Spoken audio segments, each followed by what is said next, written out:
What is up, YouTube? Phantom Duelist here. Coming at you with a pretty weird deck profile. Dark Worlds. Now, Dark World is probably one of the oldest decks that I have, and it's probably one of the decks that got me in properly into wanting to have like not just fun decks, not just messing around, but properly actually strategizing and stuff. And I really like this deck, and I just thought I've seen a lot of all the decks I have, I kind of just keep doing updates of, and I wanted to do a new one. So I brought back all my old cards and seeing if I can add some new stuff to it. And because of the ban list as well, having Allure of Darkness at 3, I was able to make this deck actually pretty good. So this deck was always a crazy drawing deck, and now it's just even more crazier. So let's get into it. So it's Dark World, and I go over some of the effects and stuff.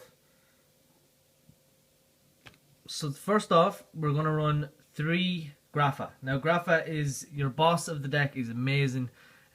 Basically what you do is this deck is all about discarding, whereas you know the way, if you probably don't know, but Infernities have no cards in their hand and the effects go off by this.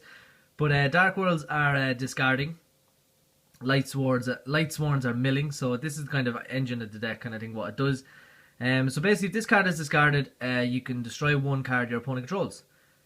Pretty simplistic. And then if you control a Dark World monster on your field, you can bounce it back to your hand to special summon him from the graveyard.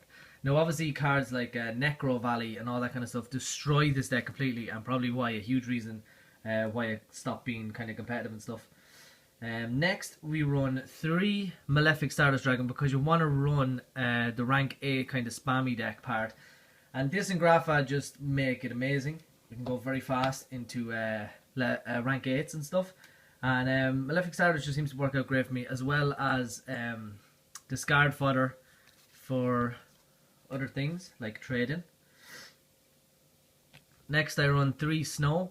Now what Snow does is if Snow is discarded, you can add a Dark World card from your deck to your hand. So you can add the field spell, or you can add the discard and draw a spell, or any monster you want.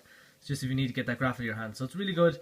You kind of need to run 3. This is kind of just normal, what people always run or always used to run. Next of all, 3 Brow.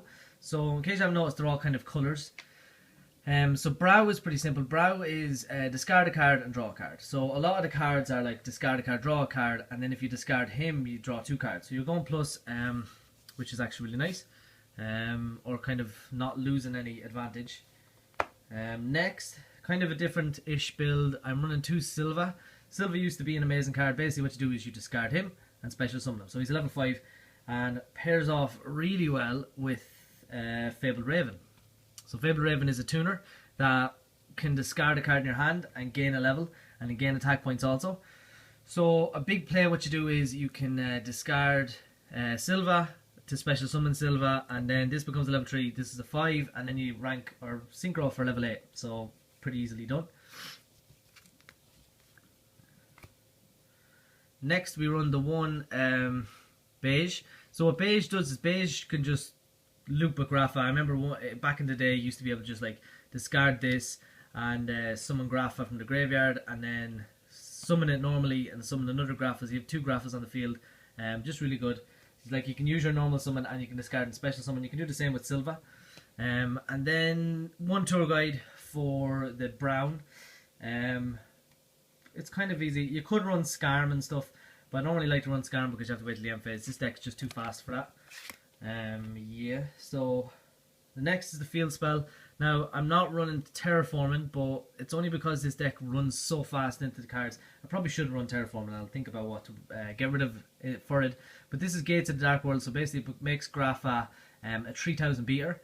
And what you can do is you can banish a Fiend type monster in your graveyard, discard 1 Fiend type monster in your hand, and then draw a card. So, but it really works well, other than the banishing in the graveyard. But the discarding bit is really nice.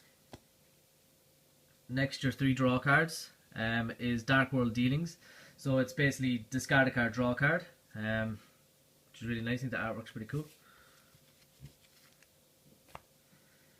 Next, due to the recent ban list, you have Allure of Darkness.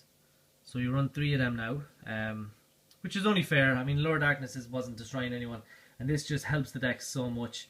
So basically what you do is draw 2 cards. If there's a dark monster in your hand, banish it. Otherwise, discard your whole hand. But yeah, Allure works really well. Then 2 trade in for the 9 or for the 6 targets. Yeah, it's pretty much. But basically, what you do is you're going to get graph with your hand, and you want to discard it as soon as possible so you can bounce it and summon more. Next, 2 drag down into the grave. Basically, you and your opponent are going to. So you look at your opponent's hands and then select a card from each other's hands and discard them. So basically, what you do is you get rid of kind of like what's it called? Card of demise. So you're basically getting rid of your whole hand and just having cards that benefit off discarding. And then you can discard anything from your opponent's hands, and then you just draw a card also. 1 foolish, just in case you need to get graph to the graveyard, graph it to the graveyard as soon as possible. Or it doesn't really help other than that, but just graph it to the graveyard is really needed. The 1 soul charge, because you're probably, if you win this, if you get this, you're going to have probably 3 grapha or a lot of cards in the graveyard anyway if you haven't banished them all, and just special summon as many as you can. Then because you do banish so many, run 1 burial from a different dimension. Just because there's so much, you will be banishing loads. This kind of deck works off that. And then for the 39 card aspect, Upstart Goblin. It's working for me. That is it for the spells. Next, you run 2 Dark Smog. Dark Smog is once a turn you can target a monster in your opponent's graveyard, discard a fiend type, and if you do, banish the target. So it's just another discard outlet. Kind of helps out. And if your opponent has like Blue Eyes Alternatives, Arc Braves, that kind of build, you can just banish them straight from the graveyard. They can't really do much about it. They're gone and they can't use their Gospel or Dragon Revival thing. The 1 Quake and Mirror Force, just because I think it's really good. You can switch this out for any of the Mirror Forces. 1 Solemn Warning to stop things. And Vanity's Emptiness, when you've set up your board, you don't want your opponent doing anything to stop you. So Vanity's Emptiness is perfect for that. There's 40 card deck. Next, for the rank 8s, we run 123 Lancelot. Now Lancelot, you rank up into 84 Pain Gainer, and then rank up into number 77 Seven Sins, and that's the main play you're going to be doing in this deck. Just because the 7 Sins is just an amazing card.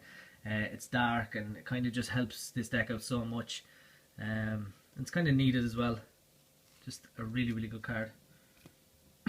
Next, the 1 Felgrand, just in case for defense. The 1 Heliopolis. Now Heliopolis is an amazing card in this deck because you have to discard monsters. You go +1 off your discard monsters and you get to nuke your opponent's field, which is amazing. Yeah. The 1 Titanic Galaxy, just to stop pendulums and stop your opponent's spell cards and stuff, just works out really well. The next, for the rank 3 engine, because we run Tour Guide, you could want to go into Breaksword. You could want to go into Dante to discard and get them into the graveyard. Lavier Sea Dragon for all your banished. Nightmare Shark for attacking directly. Pretty self-explanatory. And then Ghost Regalia just because you are running Quake of Mirror Force. And for that back row and stuff, bounce any face down card. Next, because you're running the level 8, I have Scarlight. So Scarlight is fine. You can have Scarlight or Stardust Dragon. I'm trying to think. I probably could get rid of. Let me think. Could get rid of Alucard maybe. Dante even for another rank 8 or another level 8. I just couldn't think of what else to put in. The 1 Black Rose Dragon, because you're running 7s as well, because with Fabled Raven you can send Beige and Beige becomes Beige, discard Beige is a 4 and then he becomes a 3, which is 7, which is why you run that. The other 7 is Black Rose Moonlight Dragon. And then I was trying to think, do I want to run 2 Stardust Dragon? At the minute I'm running 1 because a lot of the time you don't see your Malefic Stardusts that much, and if you do you're discarding them. But there's always that one time you are going to special summon your Malefic and go for rank 8s. So I run the 1 Stardust for that, but feel free to change any card in this extra deck for your other stuff. So yeah guys, that is it. That is the deck profile. Let me know if you liked it. Let me know what you think of the deck. If you change anything, this is just my build. It's just kind of a retro thing I was thinking about. Yeah, I did really like this deck back in the day, and it's a reason like I wanted to get back into Yu-Gi-Oh! Meta and stuff. Back in the day, a long time ago. But yeah, thanks for watching guys, and catch you around, and thanks for watching.